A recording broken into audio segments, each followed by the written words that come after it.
Far below the reach of sunlight, where oceans turn black and the weight of the world presses like a god's hand, the Gux'ox are born. Their world is not silent, but alive with crackling energy, a constant storm trapped beneath miles of salt water. Here, three adults gather in ritual spawning, their bodies weaving together in a trisexual convergence that is both biological and electric. Their spines glow faintly as currents arc between them, forming a living circuit. When the surge peaks, new life erupts into the abyss. The young emerge already large, already aware. They do not cry or flail. Instead, they pulse. Tiny arcs of electricity flicker across their black, spined hides as fragments of ancestral memory spark within them. These are not full thoughts, but impressions. A hunt, a loss, a migration through endless dark. Knowledge is not taught to Gux'ox. It is inherited in flashes, carried in the charge of their birth.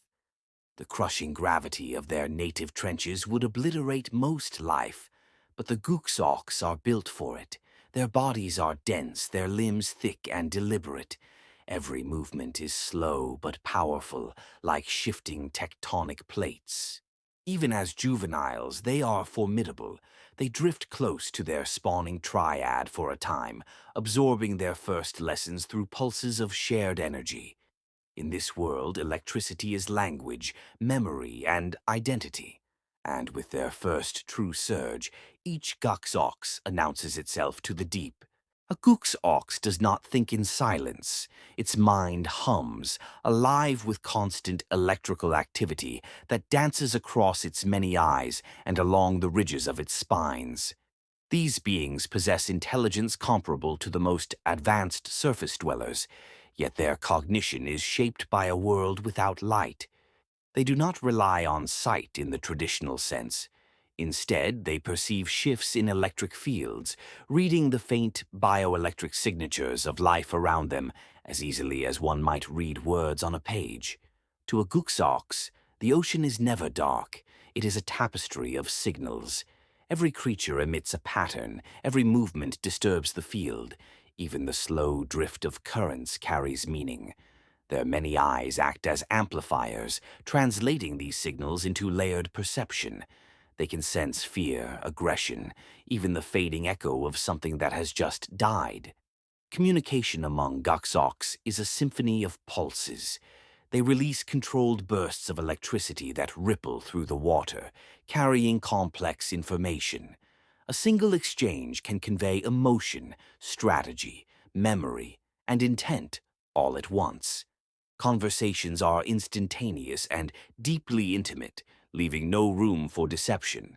This constant exchange shapes their minds into something collective. While each Gux'ox is an individual, their thoughts often overlap, blending into a shared awareness when in proximity. Packs think together, react together, and even dream in synchronized patterns of charge.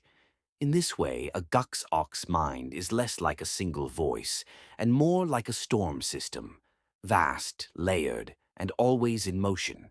In the endless dark, survival belongs to those who can command fear.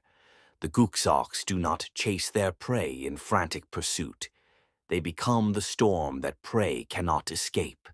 Moving with slow, deliberate grace, a pack drifts through the crushing depths, their massive forms barely disturbing the water. Their black bodies blend seamlessly into the void, their presence betrayed only by faint, flickering currents along their spines. They hunt as one. A pack spreads out, forming a loose perimeter around a target zone.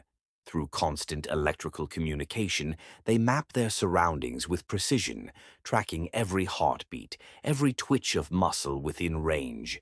Prey rarely realizes it has been surrounded until it is too late.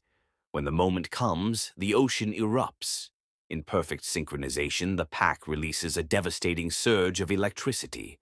The blast ripples outward in a blinding wave, stunning or killing everything within its reach. Schools of fish freeze mid-motion, larger creatures convulse and fall still. Even apex predators hesitate at the edge of such power, knowing instinctively that entering the storm means death. After the strike, the Gux'ox move in. Despite their immense size, they feed with efficiency, consuming both plant and animal matter. Nothing is wasted.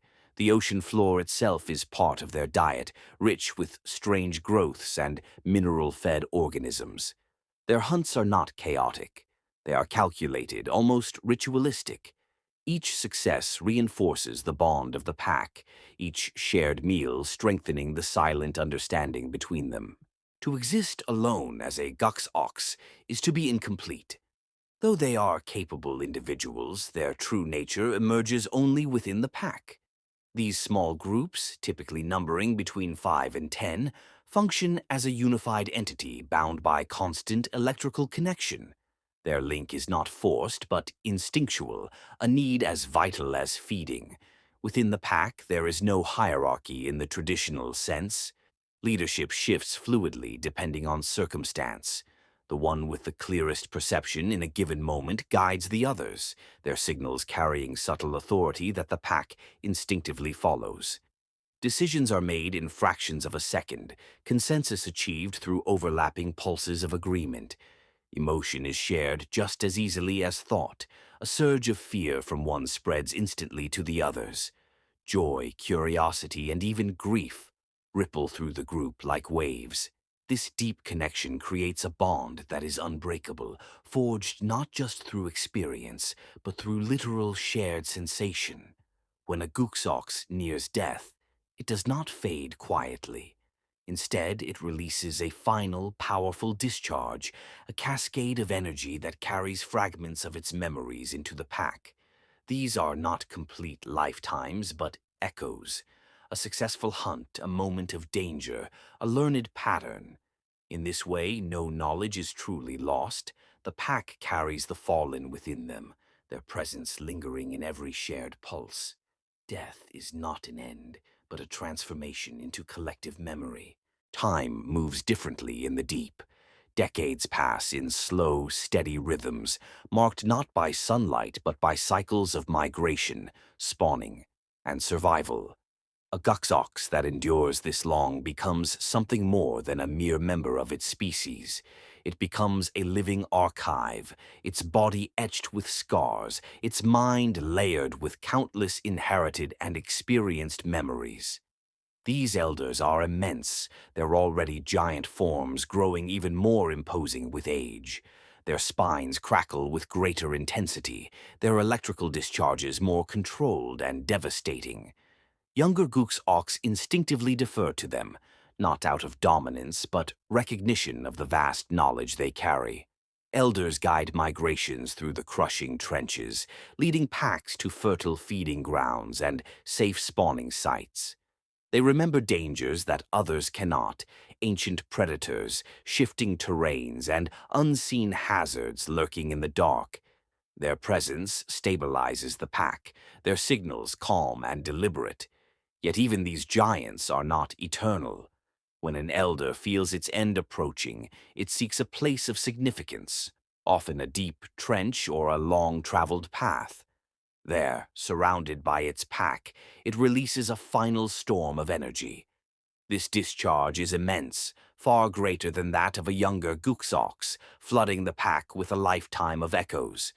For a brief moment, the pack becomes something greater, a fusion of past and present. Then the light fades, and the storm lives on,